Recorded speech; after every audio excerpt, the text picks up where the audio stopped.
My ex-husband pinned a death threat with my name on an innocent woman's body. It was his sick way of telling me he knew I was hiding at the Valenti estate. When the bullets started flying on the Bellagio road, Dante shielded me with his own body. It felt like a dark, twisted romance, until I discovered documents proving Dante wanted me to destroy myself on his stage all along. Let us open this file together. You and I are watching a masterclass in manipulation right now. Picture the scene. It is the poor girl's 24th birthday. Her husband, Vittorio, strolls into the ballroom with his mistress proudly on his arm, a calculated, ice-cold display of absolute control. 300 guests are waiting for her to burst into tears, but instead of breaking, she hits us with the ultimate plot twist. She slides off that heavy, 4-generation wedding ring, hands it over, and drops the shame right there on the marble floor. She walks out, and waiting in the shadows, Dante Valenti, the rival apex predator. Here is the life lesson. Guys, sometimes hitting rock bottom is exactly what gives you the strength to finally walk away. The game just changed. Dante's smile in that moment, pure cinematic gold. It signaled a massive transfer of power, opening a dangerous door to absolute retribution. I am watching this and thinking about the sheer psychology of mob bosses. We have to hit pause and rewind to chapter 1, just to see the miserable baseline of her daily environment. On the morning of her birthday, Alessia wakes up before her alarm even goes off.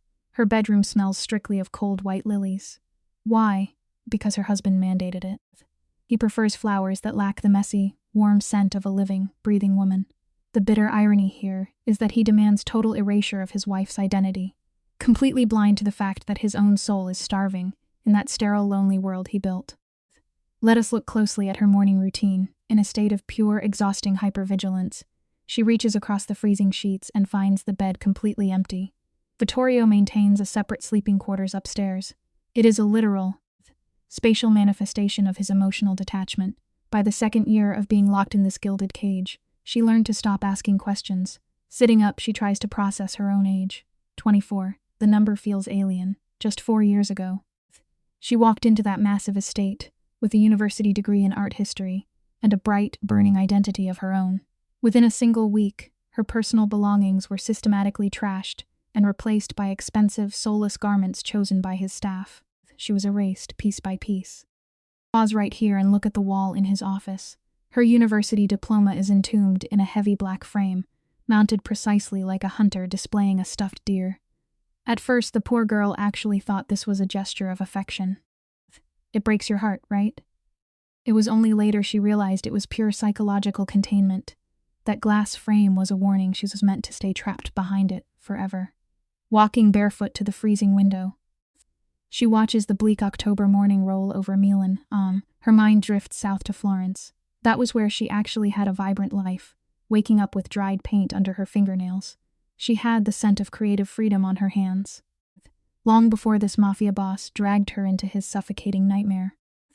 Stick with me here, because understanding her past is vital to seeing the tragedy of her present. In her old life, she restored 15th century frescoes. It is a job that demands immense emotional regulation and patience. Her old mentor used to say, you can spot a true restorer by the gentle, respectful way they handle a book before opening it. Alessia still does this. It is the absolute last surviving fragment of her original soul. Pressing her forehead against the freezing glass, she braces herself for this birthday nightmare. Vittorio has orchestrated a massive party, but do not be fooled. It is an event designed entirely for his own ego and narcissistic supply. Totally conditioned to comply, she picks out a conservative black dress, just playing the invisible ghost. Here is a brutal truth about surviving a megalomaniac. You develop extraordinary observational skills just to stay breathing. Alessia plays the obedient, quiet wife, outwardly agreeing with his strict fashion demands, but internally, she is silently cataloging the fatal flaws of every single guy in his crew.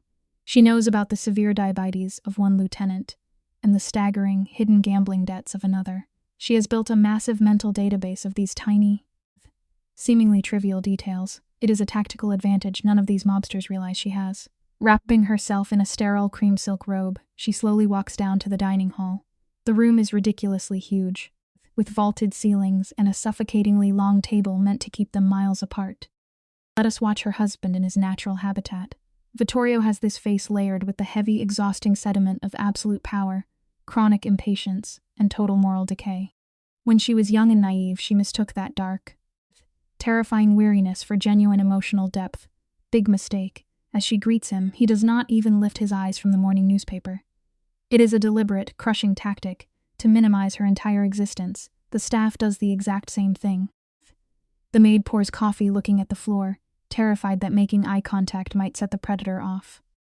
Without looking up, he casually mentions the birthday party will be at their Como estate, adding that her outfit has already been selected and laid out, complete and utter control.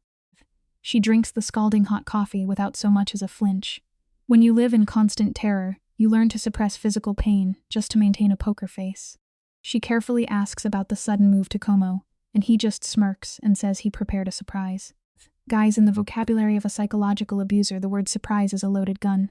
In the past, it meant cancelled holidays, forced isolation, or cruel neglect. Even now, her nervous system betrays her with a tiny tremor in her hands that she desperately tries to hide. Listen to me. Here is a vital life lesson. True safety is never, ever found in the hands of someone who uses unpredictability as a weapon to keep you off balance. Real love brings peace, not constant, exhausting anxiety. For the very first time that morning, Vittorio finally lowers the newspaper and locks eyes with her. His gaze is completely dead. Zero empathy. It is the classic stare of a deeply antisocial mob boss. He speaks to her with this agonizingly slow, condescending rhythm, like he is trying to calm down a stupid child. He tells her to simply smile and look pretty, demanding total psychological submission. And because she has been brutally conditioned for years, her facial muscles obey automatically. It is her oldest, saddest survival reflex. Having proven he is still the king of the castle, he goes right back to reading, but she deliberately stays in her chair for 5 extra minutes. It is a microscopic, silent rebellion before she finally leaves that suffocating room. Just as she is about to escape his orbit, he drops one final command.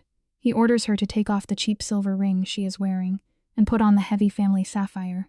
She walks out without saying a single word, the second she is alone in the empty hallway. The physical toll of all that repressed panic bubbles up. She grips the collar of her robe, forcing her lungs to take 3 deep, agonizing breaths. This is not even anger anymore. It is the hollow, crushing grief of being entirely invisible. Think about the bitter irony here. For 4 years, this supposed criminal mastermind never once realized that the cheap silver band belonged to her dead mother. He is so obsessed with his own power, he cannot even recognize her single anchor to the real world. You might be wondering the exact same thing I did while watching this. How does a person keep their sanity in such extreme, suffocating isolation? The secret is in the quiet acts of rebellion. The outfit Vittorio picked hangs in her closet like a custom-made straitjacket. It is a modest black silk number, designed to make her look like a piece of high-end furniture for his public theater. She puts on the required pearls and that massive, gaudy sapphire ring that feels like an iron shackle. But here is the brilliant part. Inside a tiny hidden pocket that his expensive tailor probably added as a joke, she hides a secret weapon. It is a battered black fountain pen with a little gold band, the absolute only surviving item that belonged to her late father. The cheap old pen is the one single object in this entire Mafia fortress that belongs entirely to her. She pins her hair up perfectly and paints on a dark, heavy lipstick like she is putting on war paint. Checking her reflection in the mirror, she flashes that hollow, deed-eyed smile, just to make sure her disguise is locked and loaded. When she walks down the grand staircase, she finds her captor wrapping up a phone call. He turns around and his eyes scan her like a barcode. He stares at the expensive jewelry on her neck for 3 whole seconds, completely ignoring the woman actually wearing it. He does not say she looks beautiful. He just complains that she is running late and barks an order for her to get moving toward the armored transport vehicle. The doors of the SUV slam shut with this heavy metallic thud. If you listen closely, it is the exact same acoustic echo of a bank vault locking a prisoner in the dark. As the car rolls down the long, cypress-lined driveway toward Lake Como, she just stares blankly at the passing trees. She is sitting there operating under the tragic, crushing delusion that tonight is just going to be another routine humiliation she has to swallow. It is crazy how the human brain normalizes severe emotional abuse just to guarantee basic biological survival. She honestly believes enduring is just the tax she has to pay to reach her 25th birthday. She thinks she can just swallow the poison and carry on, completely blind to the storm that is coming.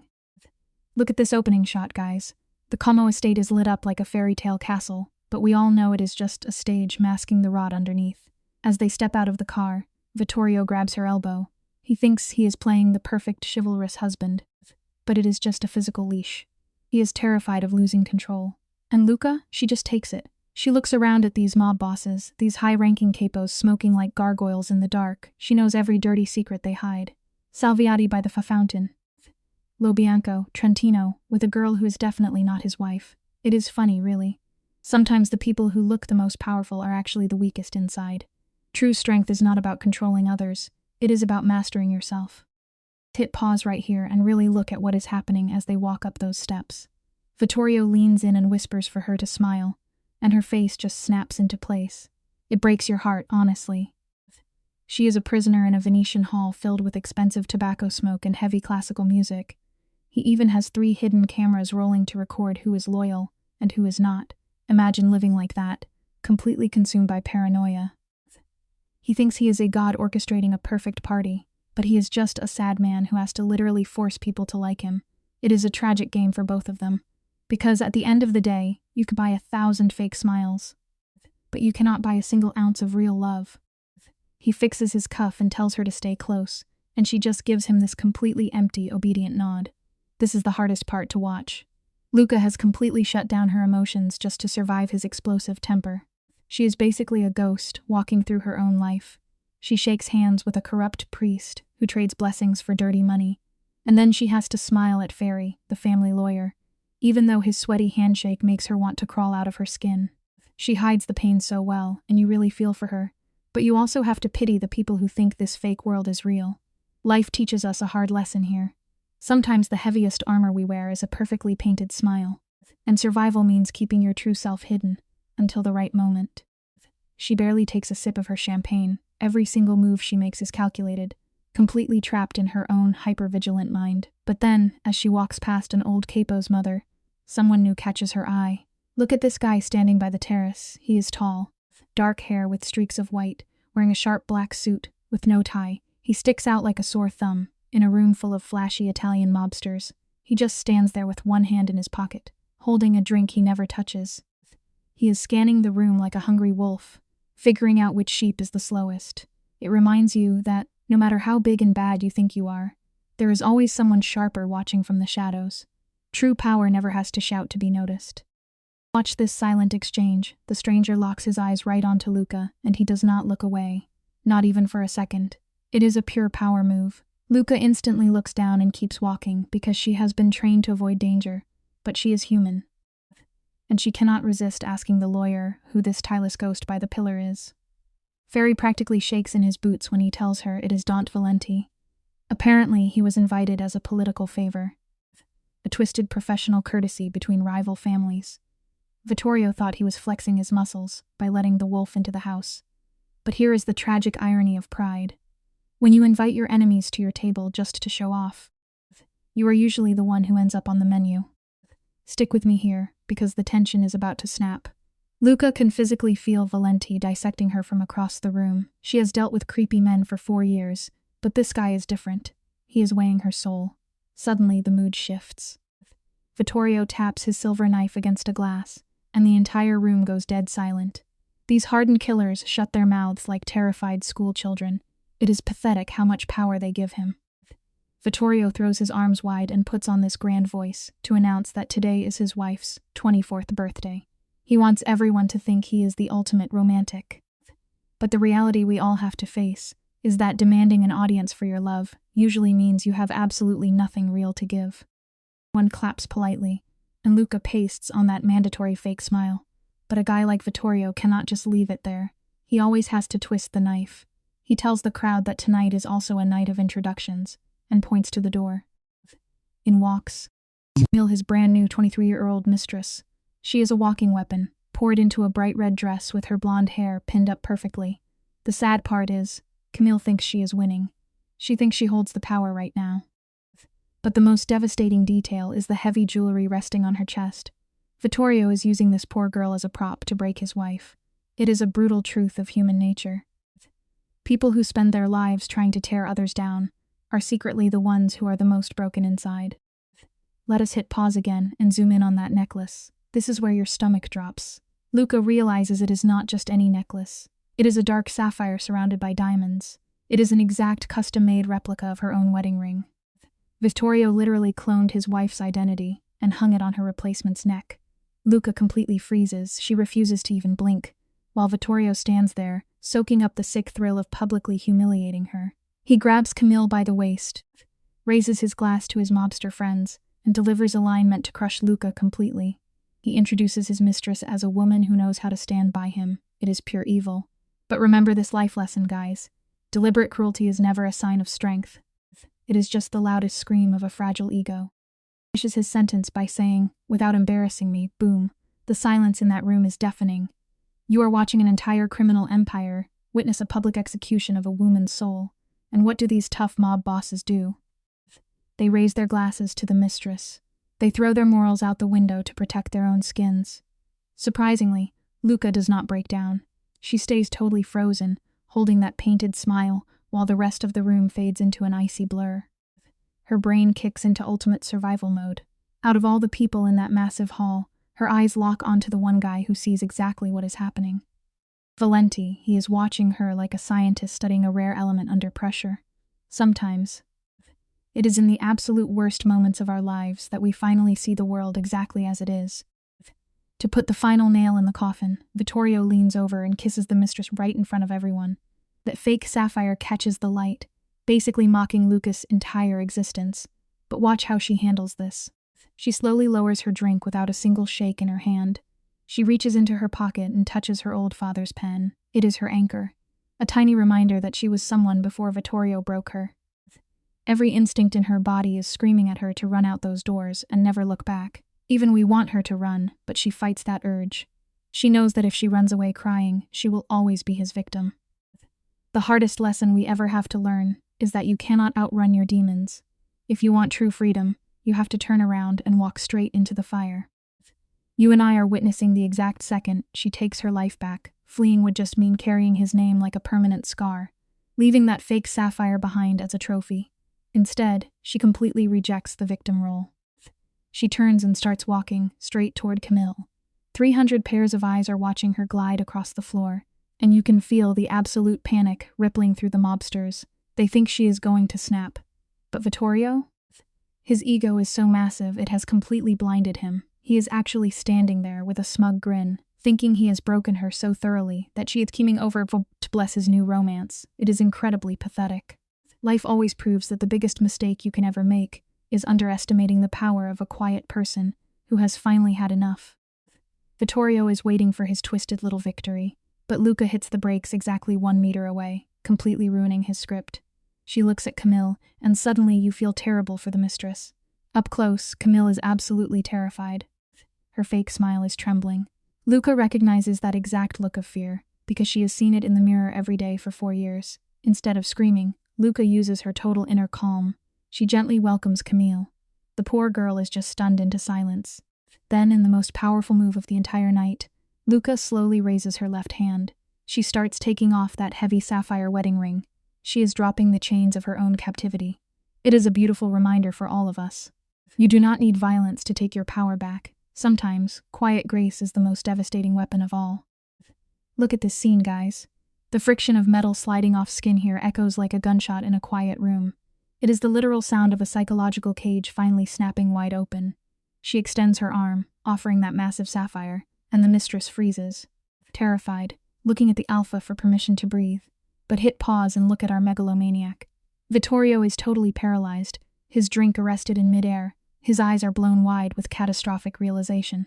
This is textbook narcissistic collapse in real time. Her voice stays clinically empathetic, totally void of malice. Hold out your hand, she tells the girl, promising it will not weigh more than the burden she already carries. She drops the ring, deliberately closing the girl's fingers around the inescapable, suffocating weight of her own impending trauma bond. You and I are going to unpack this psychological masterclass together. The ultimate victory over a manipulator is never fighting them. It is handing them their own poison and simply walking away. She maintains eye contact for 2 precise seconds, searing this image into the syndicate's memory. Then her voice rings out, devastatingly clear. She tells the girl to keep it all: the man, the name, the shame, and then she severs contact. This is the kill shot, guys. She deliberately does not look at Vittorio. Depriving a narcissist of an emotional reaction is the fatal wound. She turns to the room, politely thanks them for the congratulations, and walks away. Those powerful bosses who were just raising glasses to him? They drop their heads in silent reverence to her absolute psychological dominance. She walks out of hell, unbroken. People left in that hall exhibit classic bystander paralysis, completely frozen in shock. Nobody moves a muscle. Behind her, Vittorio desperately calls out her name. But the sound lacks any real force. It is genuinely pathetic. A megalomaniac simply cannot fathom being discarded, so his brain is entirely misfiring. She does not even twitch. She pushes open those heavy wooden doors and meets the freezing October air, smelling of wet stone and sudden freedom. She descends the stairs. First flight steady, second flight steady, but by the third, the chemical reality sets in. The adrenaline crashes hard. This is the brutal physiological toll of violently severing a trauma bond. She stops, grips the cold iron rail, and forces her heart rate to normalize. 1 breath, 2, 3. She's fighting to reclaim her own nervous system. When she thinks she can breathe, she finds a massive new variable waiting at the bottom of the stairs. Dante Valletti. He leans against a black car with no syndicate crests, hands buried in his dark coat, eyes locked on her. He screams apex predator in a resting state. He calculated the exact trajectory of her flight and waited right where her identity shattered. He tests her by calling her Signora Belandi, but she instinctively corrects him, firing back her maiden name. Mority, hit pause, guys. This is massive. Returning the abuser's name's Eamslip's first step in dismantling Stockholm Syndrome. He tilts his head half a centimeter. Make no mistake, that is not a bow of submission. That is clinical. Calculated curiosity, he is silently evaluating a survivor in the wild. Repeats her real name, drawing out the final vowel. His voice sits at a remarkably low register, a stabilizing frequency deliberately meant to project authority, without triggering her flight response. He asks who is taking her back home. Framing it politely, but he already knows she is completely isolated. He offers her a ride, with mathematical precision, applying zero pressure. Standing above him, her traumatized mind desperately maps the geometry of the courtyard, the stairs, the gravel, the shadows. She scans frantically for any other way out, terrified of trading one monster's cage for another. Because here is the tragic irony: when a brain has endured that much abuse, even genuine safety feels like a deadly trap. And this man's dark vehicle feels incredibly dangerous right now. Stick with me, this is where the survival instincts really kick in. There is no other car. Men like Dant never rely on lucky coincidences. Her newly emancipated mind runs a lightning-fast risk assessment. Getting into a rival Mafia boss car somehow registers as a safer bet than waiting for a humiliated narcissist to come seeking revenge. She walks down the final steps, stopping exactly 1 meter from him. Close enough to catch the sensory details of heavy winter wool and a sharp, dry cologne. She forces herself to meet his gaze. These are not the volatile, screaming gray eyes of her husband. Dante's eyes are pitch black and clinically analytical. Quietly measuring her stress levels, she calls him by his title, her voice holding far more strength than she should realistically possess. She directly challenges him, demanding to know why he was waiting. He holds steady eye contact, a classic dominance display cleverly disguised as respect. He tells her the absolute truth: he saw her cross the hall and calculated exactly where she would run. This radical honesty actually disarms her defenses for a split second, which is exactly what he engineered. She responds by tapping into a version of herself she buried years ago, long before the torture began. She states that if she is going to be used as a pawn tonight, she wants to know who is playing the game. And guys, his reaction is incredible. He physically suppresses a laugh. It is a microscopic twitch of genuine amusement that a man this heavily guarded only ever allows in the strictest absolute privacy. He opens the heavy door for her, his voice low. He promises that for tonight, no one is going to use him to get to her. She fires back, pointing out that his clever phrasing does not actually answer her question.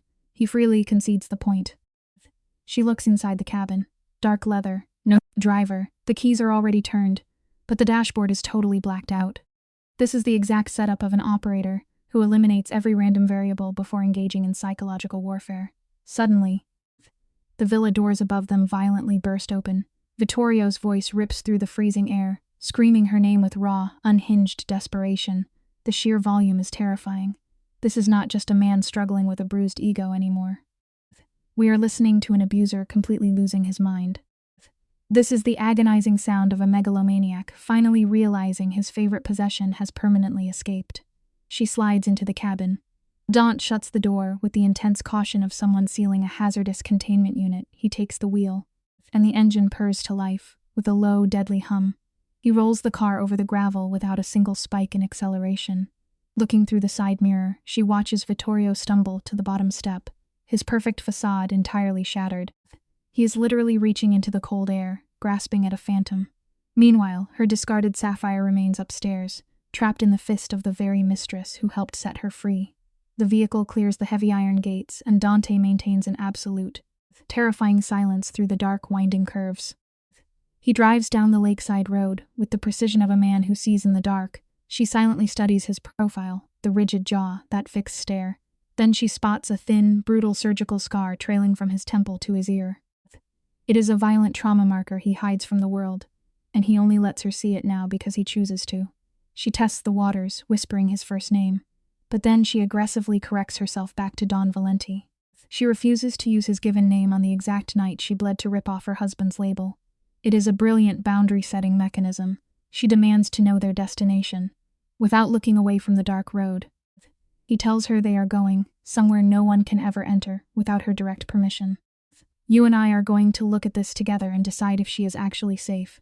She tests him, asking what happens if she demands to go back to Milan right now. He promises to take her tonight. No hesitation. She turns to the window. Lake Como slides by, its black water acting like a giant sensory deprivation tank. She presses her hand against her dress, feeling the solid shape of her late father's pen. It is a crucial grounding object. She thinks about her dad through the lens of pure survival, hoping he would be proud of her escape. But then a chilling realization hits her. Her father would have understood the dark pathology of the silent driver beside her far better than she ever could. Daunt is currently running complex psychological algorithms she cannot even begin to see. Shifts gears, and the pitch of the engine drops to a dark growl. He keeps his eyes locked ahead and tells her that she ended something tonight, and he needs her to know he sees that. She does not miss a beat. She fires back, asking if she just started something new with him. The counter-interrogation slips out before her brain can even stop it. But guys, this is huge. She is actively testing his hidden motives, which is a massive indicator of trauma recovery. He shifts his black eyes to the mirror for a fraction of a second, catching her gaze, and drops a single word. Perhaps. She pushes back, stating that is not a real answer. He calmly admits it is the only one he can give right now. She closes her eyes against the cold glass, fully aware her abusers are melting down miles behind them. At the villa, Vittorio's total narcissistic collapse is on full display. The elites are calculating which boss just lost the upper hand, but none of that matters. She climbed into Dante's vehicle entirely of her own free will. For the first time in years of agonizing psychological torture, she made an independent choice. And here is the real lesson. Guys, true freedom does not start when you simply walk out of the physical cage. It starts the exact second you finally realize you hold the keys to your own mind. The heavy engine surges beneath them. The dark car carves through the pitch-black night, and far in the distance, a single light flickers on a hidden structure before vanishing. Her long-stolen autonomy is coming back. Picture this scene, guys. She is sitting there, totally oblivious that the single light in the pitch-black distance is actually his personal fortress. The car creeps down a twisted road toward the dark water. All she has to keep her from completely losing her mind is the feel of the cold leather under her hands. Dante is driving like an absolute ghost, one hand steering, one on the gear shift, 0 words. The dashboard clock hits exactly 1 in the morning. Then he finally speaks, chillingly calm. "We are almost there," he says. Not a hint of predatory vibes, just ice-cold facts. Here is a simple truth to chew on.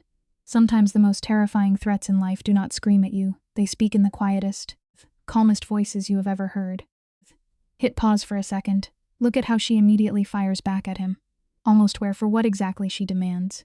He gives her this twisted multiple-choice question. Decide if you want to sleep, or start with the bad part.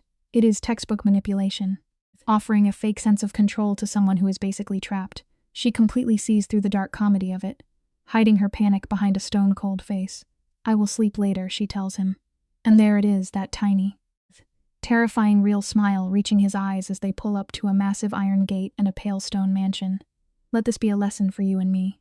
True freedom begins the very second you realize the cage door was never locked, and you just had to find the guts to walk outside. Look at her standing on those stone steps, You and I are going to unpack this together. Dante's men have been waiting in the dark for hours. He turns to her and claims she won't be locked in. Only protected. He actually expects her to believe there is a difference. But the bitter irony is she already does. She is playing the analyst, using cognitive tricks to block out the terror. Then Tommaso opens the door. Flashing the sarcastic smile of a guy who only knows blind obedience, he shakes her hand. Pulling a classic dominance test, muttering that the house will get used to a female voice. It is almost funny until you realize the brutal truth of it all. The exact places we are absolutely terrified will break us are usually the very spots where we learn how to finally survive. The scene right here, and look at this foyer. Fractured shadows, marble stairs, a creepy yellow light bleeding down the corridor. She maps the exits in 3 seconds, flat.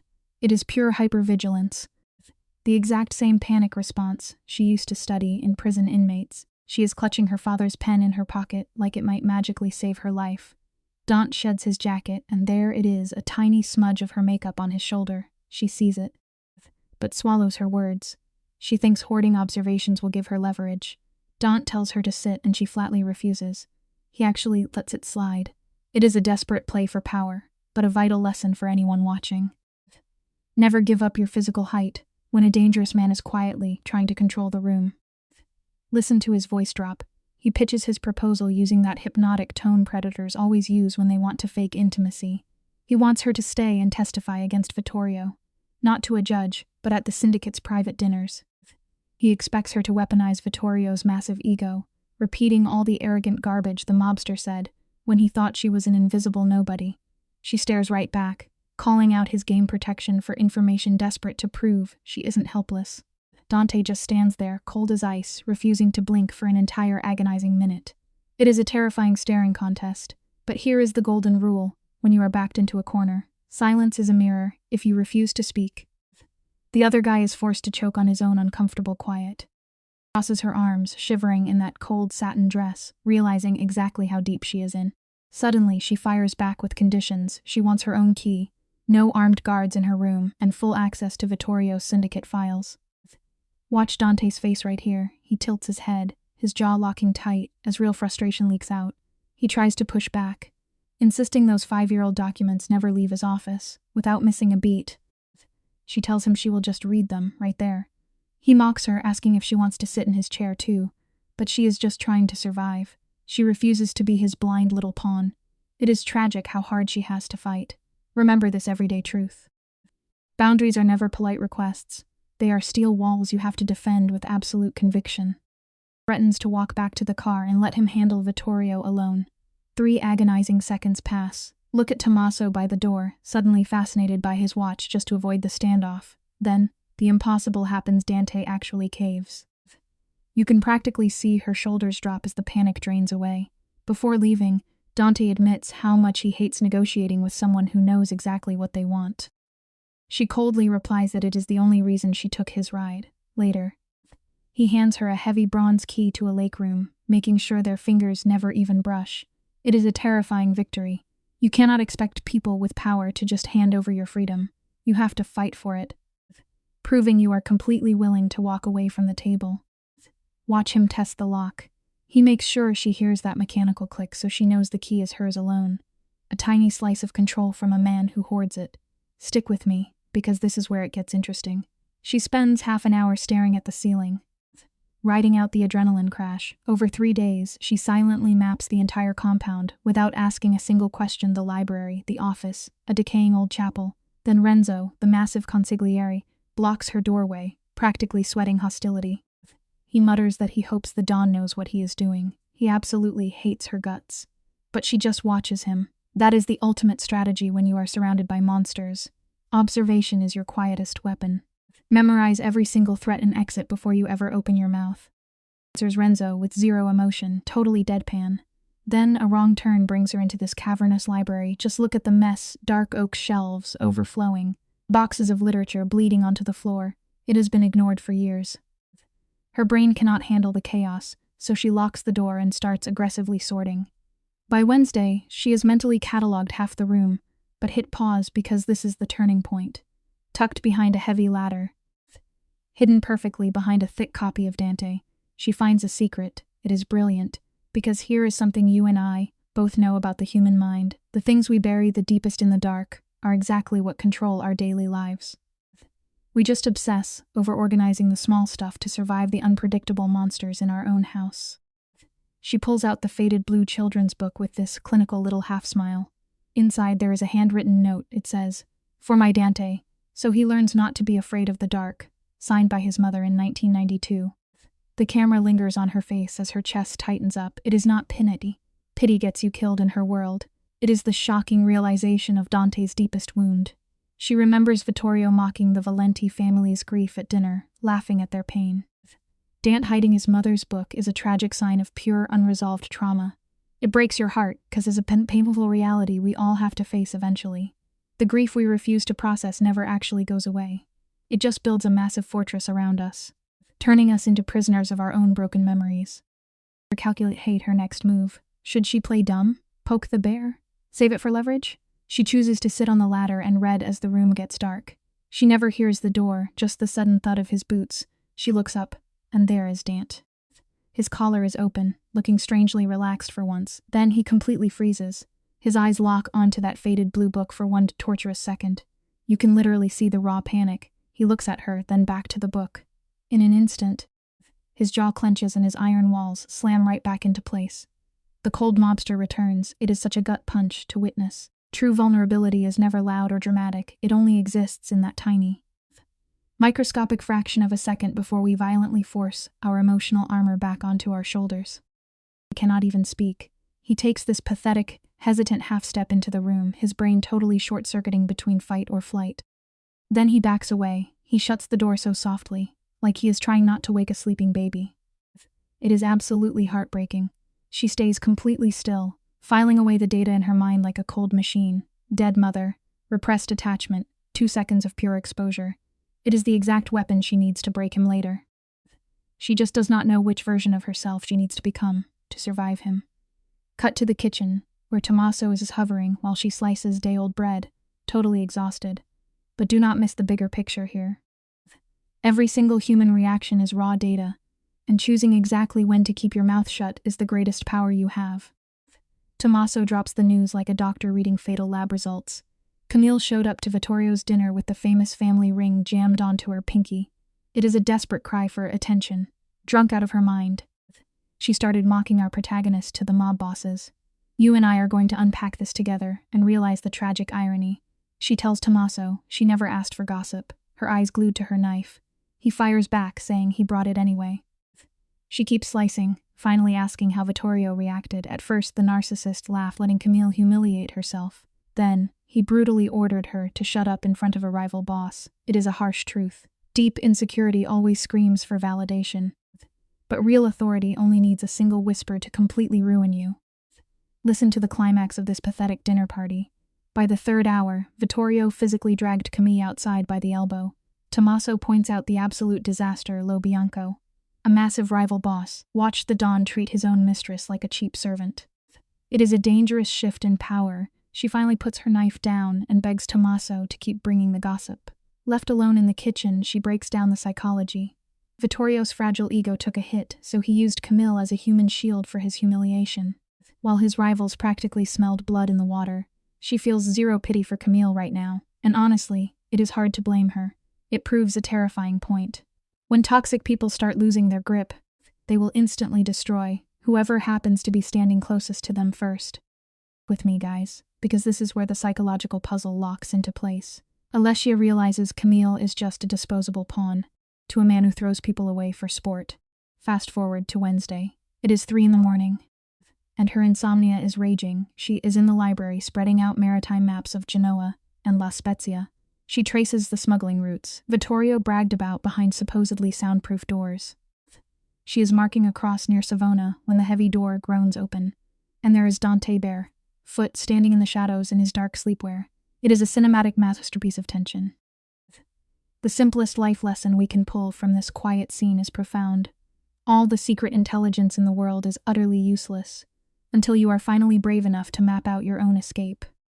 Let us hit pause and examine this. Dante walks in, projecting calculated dishevelment. He casually holds a bottle of red wine and 2 glasses in one hand. It is a power move of relaxed dominance. He tells Alicia he could not sleep at 3 in the morning. This is the witching hour for anyone traumatized by a narcissistic ex. But look at Alessia. She does not hide her maps, she leaves her work exposed. When Dante steps forward and sets the glasses down, her body betrays her. You can practically hear her heartbeat spiking through the screen. This is the tragic onset of what we recognize as Stockholm Syndrome. It is that terrifying moment where genuine fear starts mutating into a twisted kind of anticipation. And it shatters your heart to watch her endure it. Watch the spatial dynamics playing out in the dead of night. Dante takes a high-backed chair directly across the table. It is a textbook interrogation posture, disguised by the smooth pouring of wine. He does not ask if she wants a drink.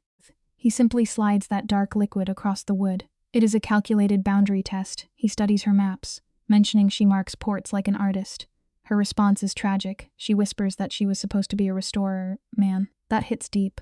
You see this often in survivors, quietly mourning the potential stolen from them. She takes a sip of the wine and waits. She does not volunteer a single unnecessary word. After years of psychological suppression, her absolute silence is her primary survival mechanism. Silence is the sharpest weapon in an interrogation, and Dante wields it like a master. When Alessia finally breaks the quiet, she unloads everything. She points to Genoa, laying out how her monster of an ex-husband disguised his smuggling routes as olive oil exports. She exposes the phantom operations and drops names like Capo Trentino. Dante just sits there, elbows on the table, absorbing the intelligence. She reveals that another boss, Ferry, is trapped in Dante's own web of debt. When Dante asks how she knows this, her answer is brilliant. She says Vittorio liked to hear himself talk when drunk, and she purposely left the doors cracked open. The life lesson here is absolute perfection. Never, ever underestimate the quiet, invisible observer standing in the corner of the room. To analyze this psychological pivot, Dante asks if Vittorio ever suspected her of spying. Alessia replies she was just a decorative object to him. To a narcissist like Vittorio, a wife is a trophy incapable of independent thought. But trauma makes you hypervigilant, and she absorbed everything. Then Dante shifts the physical boundaries. He steps into her personal space to study the map. He leans in, and his arm brushes against hers, the cotton of his shirt touching her robe. The crazy part is that neither of them pulls away. If you track the psychology, this is the exact second the trauma bond cements itself. That sudden warmth she feels is not a fairy tale romance. It is a highly dangerous, addictive cocktail of adrenaline and oxytocin flooding her traumatized brain. Alessia finally plays her cards, detailing how cash moves to Tunisia and gets laundered through Lugano. While she speaks, her survival instincts work overtime, memorizing the tiny scar near Dante's temple. This is a classic trauma response, hyper-focusing on the predator's features. She boldly states she does not give passwords away for free. Dante lets out a muted breath, laughing on the inside at her defiance. He steps back, retreating to his chair, and giving her room to breathe. The power dynamic stabilizes. They sit there plotting syndicate operations until 4:30 in the morning. Watching this play out is absolutely heartbreaking. She is a captive, desperately negotiating her own value, just to ensure she does not get thrown away again. For the first time in 4 agonizing years, a powerful man is actually validating Alessia's intellect. She tries to rationalize this Latin night session as pure strategy.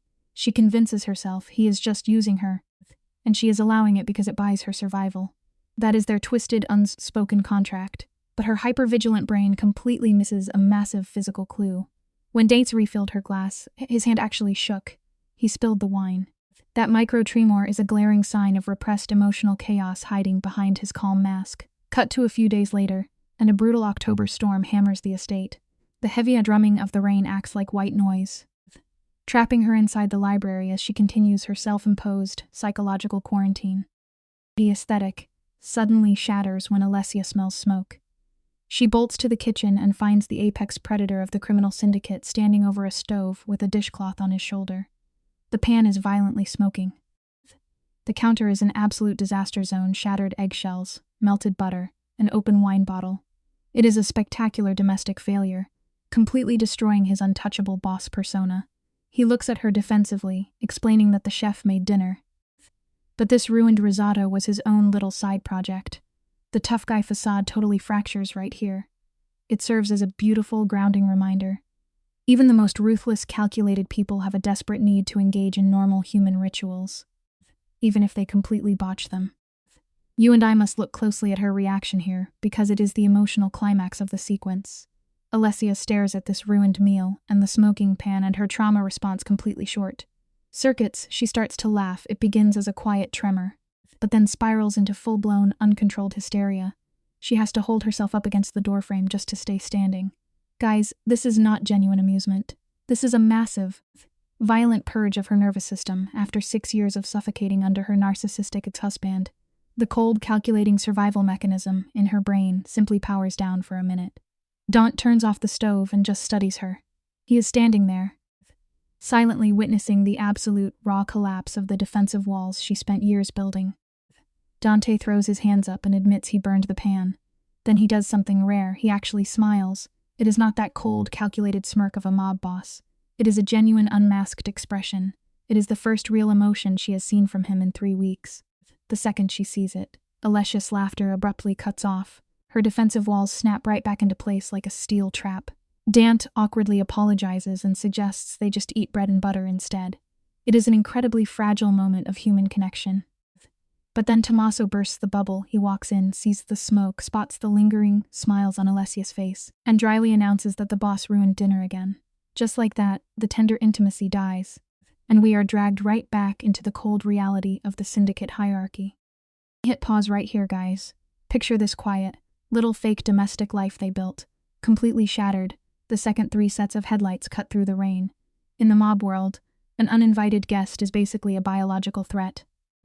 You can actually see Dante turn into a statue, his whole nervous system getting ready for a bloodbath. He tells Alessia to hide in the library like a good little girl, but she does something brilliant. She refuses. She tells him she is going straight to the sitting room.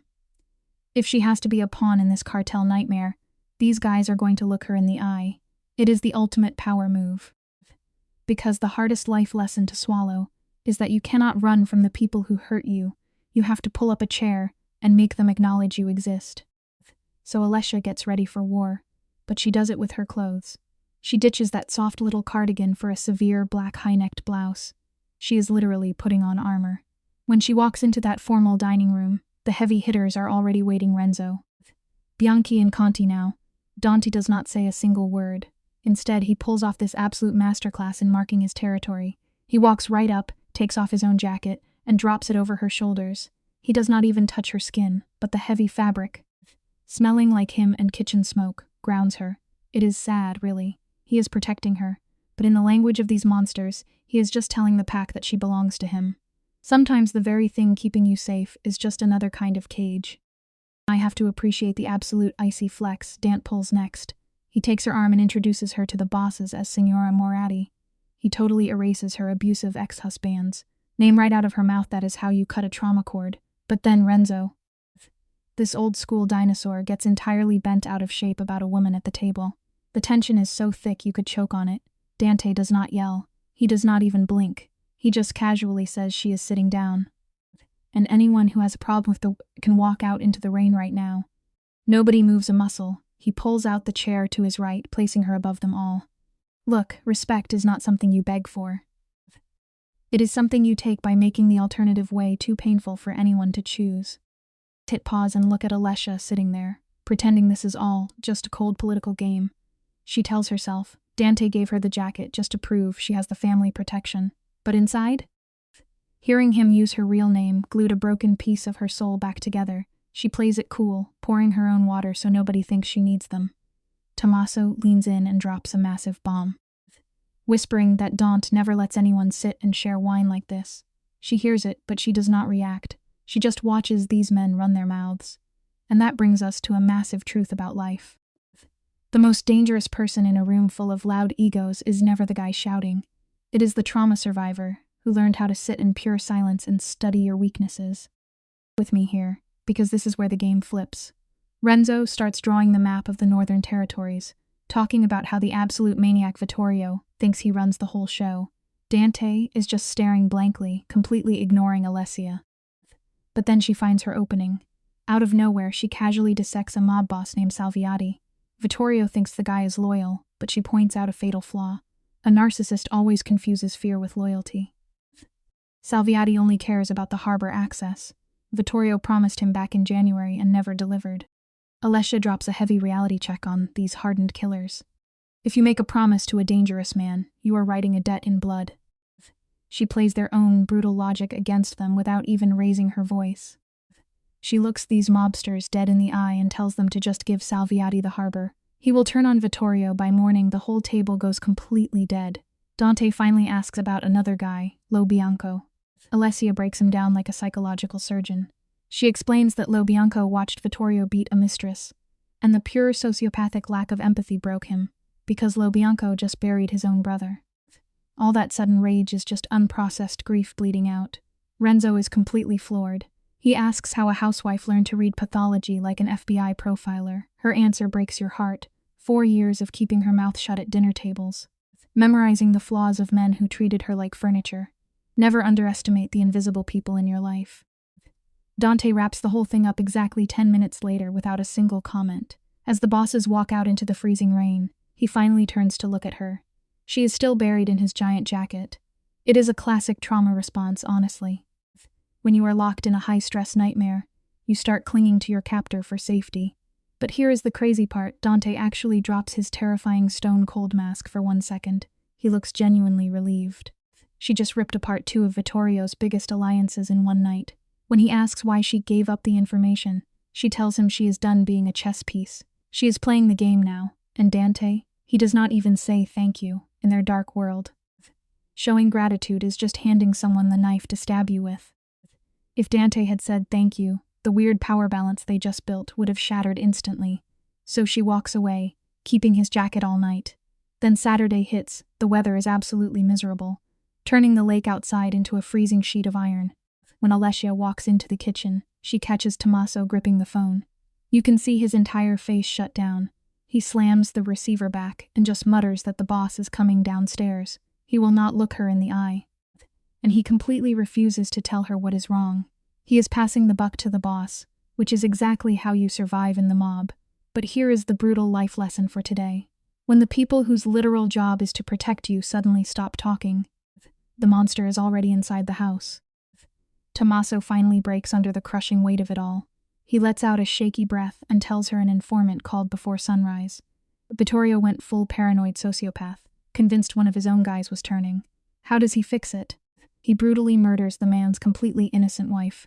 And the kicker, he pinned a note to her dead body with the exact address of Dante's secret safe house, signed with Alessia's name. Vittorio is torturing his own guy while sending a horror movie threat to Alessia at the same time. He wants her to know he is a god in her world. Here is the bitter truth about predators. Real power is not the physical strike itself. It is making your victim sit in the cold, absolutely terrified, waiting for the monster to bite. Look at this piece by piece together. Vittorio was not just trying to scare them. He was digging the grave for a massive bloodbath. By Sunday morning, the entire vibe inside the house feels like a funeral. Alessia wakes up, and instead of sunlight, there is just this choking, unnatural silence. She has spent weeks memorizing the background noise of her cage, the squeak of the kitchen door, the guards pacing, the bread delivery. But today, absolute dead silence. Every single comfort she knew is wiped out. This is a massive warning sign. When your daily routine violently stops without any warning, it means your whole world has dropped into a defensive lockdown. The threat has not even shown its face yet, but it has already managed to completely destroy their sense of reality. She walks out onto those freezing kitchen tiles and sees Tommaso completely stripped of his armor. No hot coffee, no fresh bread, not even his usual sarcastic jokes. He looks at her with this awful mix of duty and actual pity, and tells her Dante ordered her to stay locked in her room. Alessia instantly snaps back. She demands to know when Dante became her master. Tommaso gives her this sad, empty smile and admits that Dante knows he cannot control her, which is exactly why he asked nicely, but Alessia refuses to hide. She marches straight over to the stove to boil water. It is such a raw human moment. When you are backed into a corner by a predator, your biology screams at you to keep moving. Standing still when your life is on the line feels exactly like giving up. Tommaso just watches her in dead silence while she waits for the water to heat up. Without even turning around, she demands the brutal truth. He confirms the nightmare. The suspected traitor's wife is really dead, exactly as Dante reported. When the kettle finally screams, Alessia kills the heat, staring at her own perfectly steady hands. Her trauma has actually made her completely numb to the horror. She realizes with sickening clarity that in Vittorio's twisted brain, she and the dead woman are exactly the same, just disposable objects to be used to send a sick message. The entire Mob family foundation is crumbling into dust around them. Everyone is locked down, holding their breath. The hardest lesson here. In a game played by absolute monsters, innocence is always just collateral damage. Let us pause right here and look at this masterpiece of a standoff. Tommaso knows she is crossing a massive line. Alessia basically tells him she is riding shotgun, whether Dante likes it or not, and right on cue the man himself appears. Dante is wearing that creepy, perfectly still calmness, you know the look, the one sociopaths wear. When they are actually panicking inside, he flat out denies her. No way is she coming. But Alessia? She drops the hammer. She reminds him that Vittorio already put her name on a corpse. She is already in the game. Here is a simple truth for you sometimes. The only way to beat a monster is to refuse to play the victim. You have to step right into the jaws of the trap. She looks him dead in the eye and refuses to stay behind and wait for the bad news. Dante instantly invades her space, dropping his voice into that intimidating alpha tone. He tries to explain that they are hunting a wounded animal today. Vittorio is nursing a shattered ego, and narcissists with bruised pride only know how to cause absolute devastation. But watch this brilliant move. Alessia flips his own script. If they are dealing with a crazy predator, they need the one person who actually knows his mental triggers. Renzo practically chokes on a laugh in the background. Dante's rigid mask cracks and he finally folds. Life is funny that way. Sometimes your biggest disadvantage is exactly the weapon you need to win the fight. Now Dante tries to salvage his ego by laying down the law. He tells her to shut up and speak only when spoken to. Naturally, Alessia immediately shoots down this pathetic attempt at control, reminding him he does not own her. Dante does that slow exhale through the nose, the universal cinematic sign of a man totally defeated by a woman. She goes upstairs, changing into dark clothes and sensible shoes. Then she does something so heartbreakingly human. She slips her father's old pen into her pocket. It is her anchor, a little piece of who she really is in a world trying to turn her into a monster. The lesson here is simple. When the whole world is spinning out of control, you have to hold on to the one tiny thing that reminds you of home. Let us examine the geography of this trap together, because this is where the director turns the tension up to 11. The road to Bellagio is a complete nightmare, just a tiny ribbon of asphalt trapped between a sheer cliff and a watery grave. Alessia is not looking at the scenery. She is analyzing the total lack of escape routes, thinking exactly like the psychopathic ambush artist hunting them, and she hates herself for it. Tommaso is driving like a maniac, while Dante sits there wound tighter than a spring, calculating every single angle. Out of nowhere, his radar pings. He sees Tommaso about a gray car trailing them way back. Remember this, sometimes the danger you see coming is just a distraction from the danger that is already here. Tommaso confirms the gray car has been tailing them since they left the gates. Dante whips his head around to check their blind spot, and there it is, a lone motorcycle creeping up behind them. In this gritty underworld, a guy on a bike means one thing: a cheap, disposable assassin. But before anyone can even brace for impact, the trap snaps shut. A sniper's bullet smashes through the glass, turning the window into a spiderweb of pure violence. Dante does not even hesitate. He throws his entire body over Alessia, pinning her to the floorboards. She feels him jolt as the high-velocity round tears into his flesh. Bleeding out, he whispers an impossibly calm order to run. In life, the loudest people are usually the weakest, because true panic is always perfectly silent. Hit pause for a second, because the sheer irony here is suffocating. Tommaso yells the brutal truth: there is literally nowhere to go. Dante, bleeding over the woman he was supposed to control, orders him to invent a road. The massive car violently swerves, scraping metal against the mountain wall as the shooters reload. Alessia feels a warm puddle soaking her shoulder. It is arterial blood, and it is definitely not hers. She clinically informs him that he took a bullet. His response? Absolute, robotic indifference. The car violently slams to a halt amid shrieking rubber and roaring gunfire. Then everything goes utterly quiet. The lesson is grim but true. When reality becomes too horrific to handle, your brain will simply shut the world away to save your sanity. You and I are going to unpack this next beat together, because it is incredibly tragic. Tommaso scouts ahead and finds a ruined stone hut about 80 meters away. Dante tries to play the tough guy, standing up to reveal a horrific puncture wound right under his collarbone. He is freezing, shivering from total shock, but stubbornly claims he is perfectly fine. It is such a classic predator move, never show weakness when the wolves are circling. He lets out this silent, agonizing laugh that hits harder than a scream. Alessia and Tommaso drag him out of the wreck. Even while dying, he is barking orders to move faster. Here is a hard truth. Pride is a powerful painkiller, but it is also the absolute fastest way to get yourself killed when you refuse to ask for help. They stumble over loose rocks and dead branches until they reach this miserable, rotting fisherman hut. Tommaso smashes the door open and gives them maybe 3 minutes before the killers catch up. Dant just nods. Alessia shoves him onto a stiff wooden chair in the ruined kitchen and starts ripping away his bloody clothes. His white shirt is completely soaked. And right here, her brain does that terrifying survival flip. She completely shuts off her emotions, turning into a cold calculating machine, figuring out exactly how long he has before he bleeds out. She demands the medical kit like a seasoned surgeon. Listen closely. When chaos threatens to drown you, stepping up and taking charge is sometimes the only way to keep your own head above water. Also tosses her a standard-issue mob medical bag from under the sink. It has everything: surgical thread, needles, and painkillers. And here is where the backstory beautifully loops back around. Long before she got tangled up with these toxic Mafia narcissists, Alessia spent 2 years studying first aid back in Florence. Her mother always taught her a simple, meaningful life lesson: if your hands are gentle enough to restore broken art, they must also be strong enough to stitch together torn flesh. By some miracle, the bullet went straight through.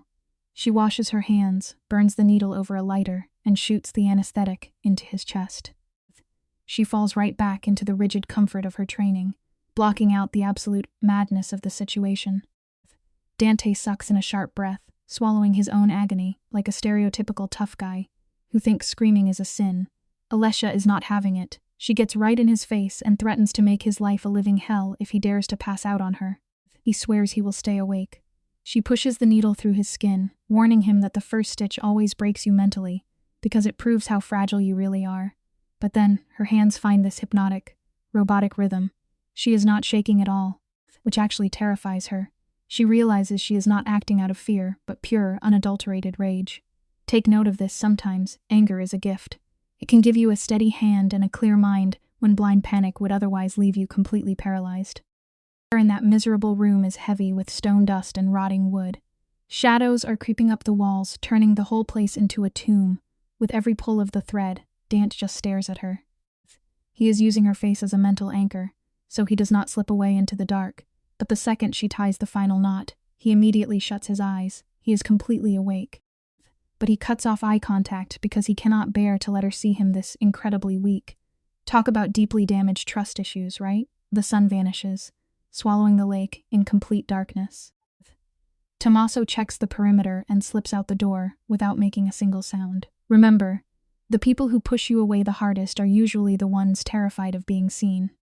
Tommaso sets up a pathetic excuse for a bed in the next room, while Alessia sits alone with her patient, wiping his blood off her trembling hands. And this is where her mind just shatters. Think about the sickening irony here. 2 weeks ago, she got in his car to expose him. Now, she just used her own hands to save the very monster who holds her captive.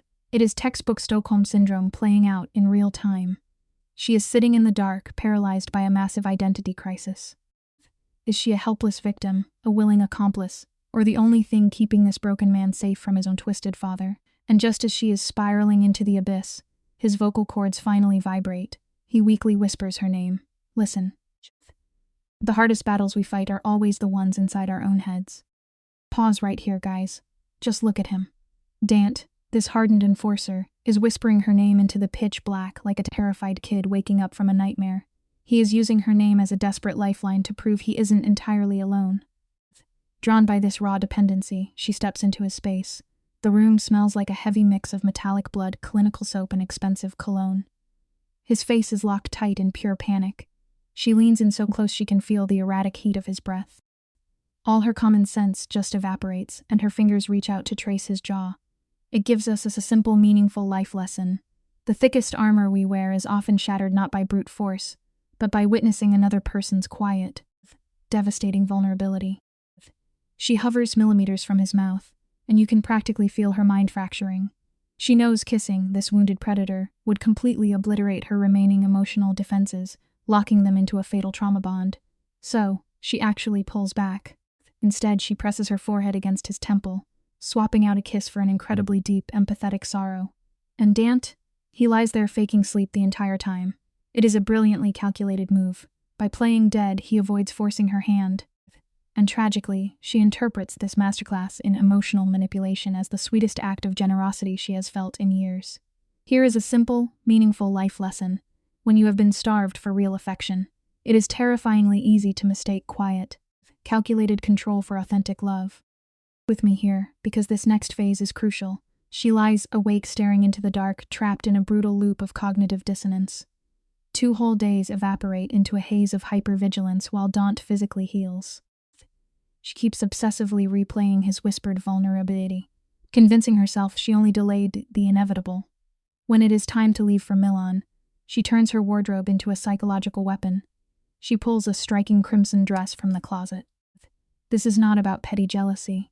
This is a complete rejection of the depressing black mourning clothes she has been forced to wear for years. It brings us to a simple, meaningful life lesson. We cannot truly begin to heal until we consciously strip away the heavy uniforms of victimhood that our abusers have made us wear. She is done wearing the fabric of a hostage. This crimson dress is practically a fortress of severe tailoring. She deliberately leaves her hands bare, and the total absence of a ring is a massive unspoken statement asserting her total independence. Downstairs, Dant is waiting. He hides his injuries under a sharp jacket, moving with the stiff precision of a man who recently faced his own mortality. He watches her descend with cold detachment, offering 0 verbal compliments. He simply presents his functional arm. She hooks her hand firmly into his elbow, and together they march straight into the psychological minefield of the Milan dining room. Here is a simple, meaningful life lesson. True power is rarely demanded loudly instead. It is quietly worn like absolute armor when you are forced to step into the lion's den. The apex predators of the syndicate are already parked at the table. The second she walks in, the ambient noise vanishes. It is that suffocating silence you only get in a room full of killers. Dante pulls out the chair meant for the second in command. Watch the micro-expressions. Capo Lo Bianco stands half a second before protocol dictates. It is a calculated display of respect that instantly trips the room's threat alarms. Vittorio, the monster who built this cage, isn't even in the building yet. His paranoia hangs over the table. Every subordinate quietly darts their eyes toward her bare left hand, desperate to see if she still wears his brand of ownership.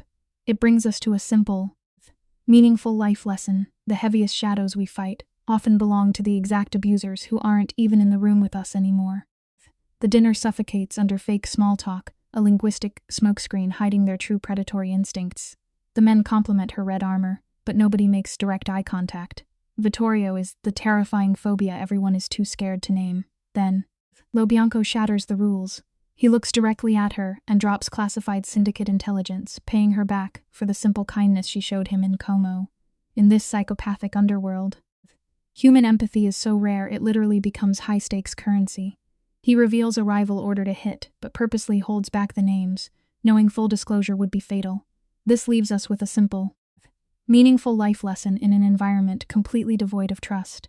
A single act of genuine empathy becomes the absolute most valuable currency you can possess. Lo Bianco promises to hand the exact details to the patriarch behind closed doors. You can practically see the executives processing this massive shift in the power dynamic. One commander paces over to the window, physically stressing out because the hierarchy is crumbling. Dante sits quietly, cataloging every nervous twitch. On the surface it looks normal, but the psychological architecture of their syndicate is having a catastrophic meltdown. After the meal, 2 commanders walk right up to her to swear their loyalty. They completely bypass Dante, submitting directly to her new authority. It is incredible to witness, and it brings us to a simple, meaningful life lesson. Even the most terrifying systems of control will inevitably collapse the moment a captive finally learns how to weaponize their own trauma. Let's open the file on Alessia and Dante. It kicks off at midnight, the classic hour where psychological boundaries blur.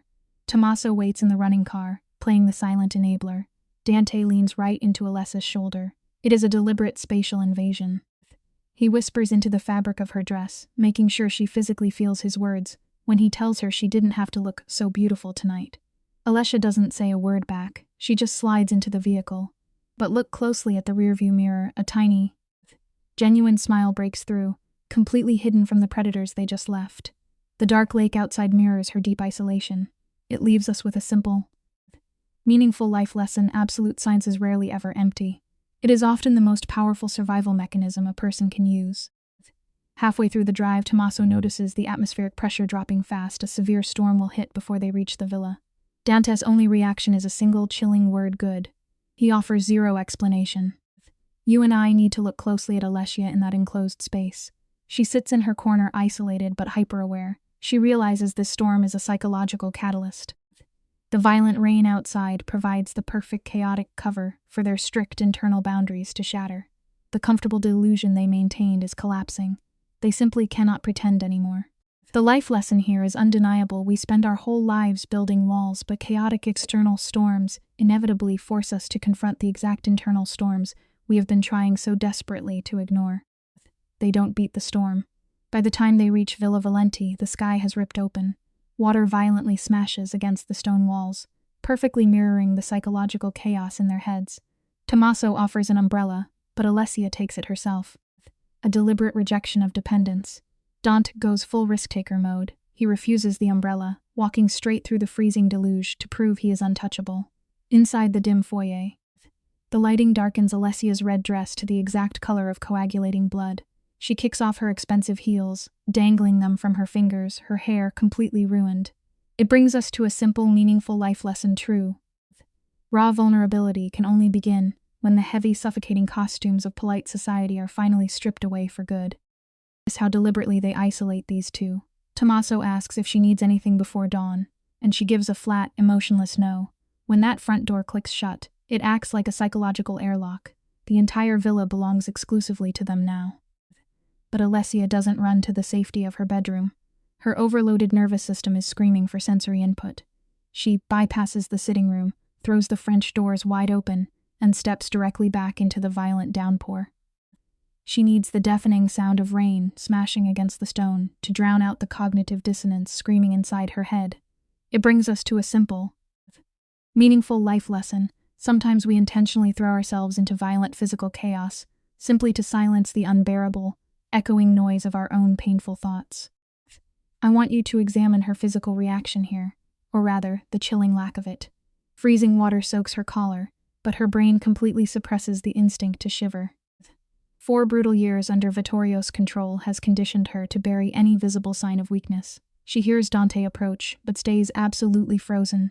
He stands next to her, wrapping his coat around her shoulders in a calculated gesture of protection. He drops the formalities and finally calls her by her real name, Alessia. She registers this shift in intimacy, but her response is totally robotic, coldly assuring him she will not catch pneumonia. The lesson we extract from this is simple and meaningful. The heavy armor we are forced to forge to survive our abusers often leaves us completely numb to the feeling of the natural world. Let's hit pause right here, guys, because this exact moment is the blueprint of a tragedy. Look at Dante standing out there in the freezing rain. He drops his arm, making sure that bloody bandage on his shoulder is perfectly visible. It is a calculated move to milk every single drop of pity from her. And Alessia? She just looks at him, vocal cords absolute ice, and asks, "Why me?" Dante stares back at the dark water and admits the ugliest truth. He came looking for a broken toy. Something easy to twist, but it reveals a bitter truth we always learn too late. Predators always hunt for shattered people, foolishly believing that someone's past trauma is a guaranteed ticket to their total compliance. He keeps talking, confessing he actually stumbled into the one woman on Earth who refuses to be played. The wind is howling, tearing his words apart, but that specific confession lands perfectly in her ears. Alessia kicks off her shoes, letting her bare feet hit the freezing stone just to feel something real, and asks him point blank if he is lying. Watch what he does here. It is genius, and it is evil. He admits to lying in the past, but swears he is being totally honest right now. He steps closer, testing the invisible fence between them. It is a sickening dynamic that proves a very harsh point. Half-truths are infinitely more dangerous than outright lies, because they feed a starving mind just enough hope to stick around. You have to admire her nerve here, because Alessia completely refuses to back up. Dante slowly raises his hand, stopping an inch from her face with his palm wide open.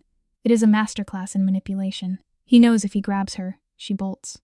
He has to make it look like her choice. He just stands there, waiting for her to cross that final inch. She finally caves, pressing her cheek against his freezing hand to find a spark of warmth. When he touches her back, there is no mob boss aggression. He handles her like he is studying a bomb. The psychology at play here is a deeply unsettling reality. The best way to conquer a guarded heart is never by kicking down the door. It is by sitting patiently on the porch until they unlock it themselves. The rain is dumping down as Alessia presses her hand flat against his chest. Outside, Dante looks like a block of ice, but under his ribs, his heart is hammering like a trapped bird. She feels it. Pulling back a fraction, she delivers a stone-cold promise, warning him that if he plays games, they are both going down in flames. Does he get mad? Nope. He gently wraps his fingers around her wrist, calmly agreeing to her terms. They walk inside, the storm slamming the door behind them. Cut to the next morning, and the world is bathed in this blindingly pure light. But the visual contrast is completely deceptive. A beautiful, quiet morning after a violent night usually creates the toxic illusion that all your worst sins have been magically washed away. Into the morning after, the atmosphere completely shifts. Alessia is lying stiff as a board under the sheets, literally counting the seconds between Dante's breaths. 10:20. It is a desperate trick to keep her brain from screaming that she just made the biggest mistake of her life. She slides out of bed and does something that breaks your heart. She picks up his discarded shirt and puts it on. It is this subconscious way of claiming space, a classic symptom of a trauma bond settling in. She wanders barefoot through his house, lured by the whistle of a tea kettle, and just stands in the doorway watching his back. It is terribly sad, pointing to a vital truth about human nature. The quiet, boring moments of domestic routine are exactly when our psychological armor is at its absolute weakest. Dante at the counter, slicing bread and fruit with a manic, laser-focused intensity. It is a massive tell. The guy I vibrating with hidden anxiety. While watching him, an alarm bell finally rings in Alessia's head. How did he magically show up so fast at the party last night? The math completely fails to add up. But instead of confronting him, she shoves the thought into a dark mental box. She actually convinces herself that physical intimacy bought her an emotional safety net. Figuring she can ask the hard questions later, he turns around and catches her staring. The dramatic irony is suffocating, exposing a tragic human flaw. We will gladly blind ourselves to the brightest red flags if a beautiful lie gives us a temporary vacation from our own misery. He turns around, he flashes a crooked, unpolished smile. It is probably the first genuine emotion the guy has ever shown. He knows she has been watching him, yet he casually finishes the coffee. As she steps into the kitchen, he pulls out a chair. Standing a fraction too close, letting his shadow wrap around her, he looks at his shirt hanging off her shoulders and softly tells her to stay. He does not just mean the stolen piece of clothing, he means her entire existence. He is locking her into his orbit.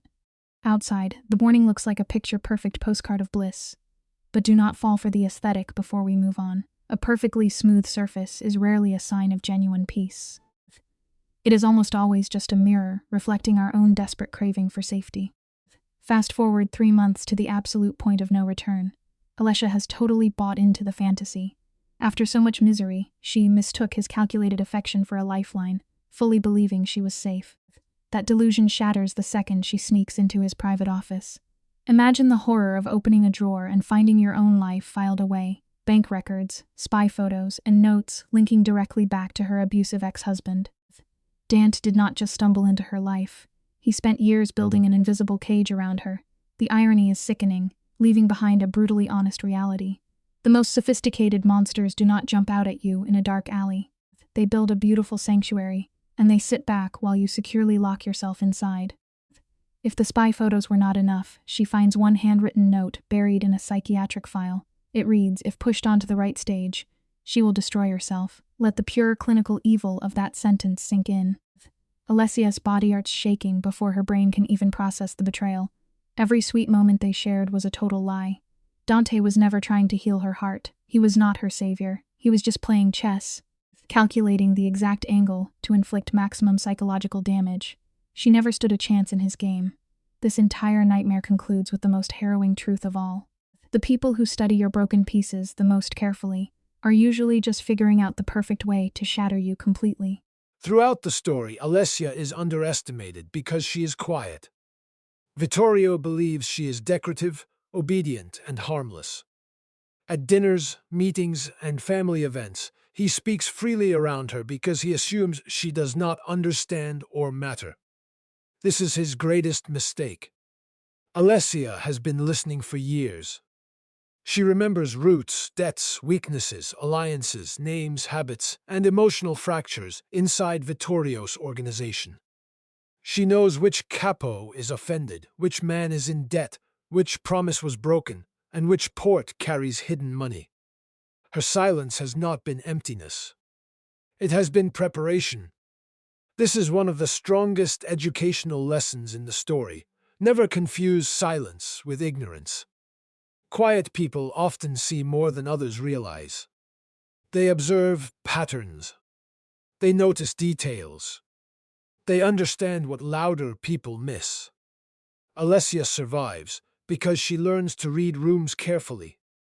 In many real-life situations, people who are soft-spoken, patient, or reserved are dismissed. They may be treated as weak simply because they do not constantly announce their intelligence. But wisdom does not always need volume. Sometimes the most powerful person in the room is the one everyone forgot to take seriously. Alessia's strength is not physical force. It is memory, observation, patience, and timing. She knows when to speak and when to remain silent.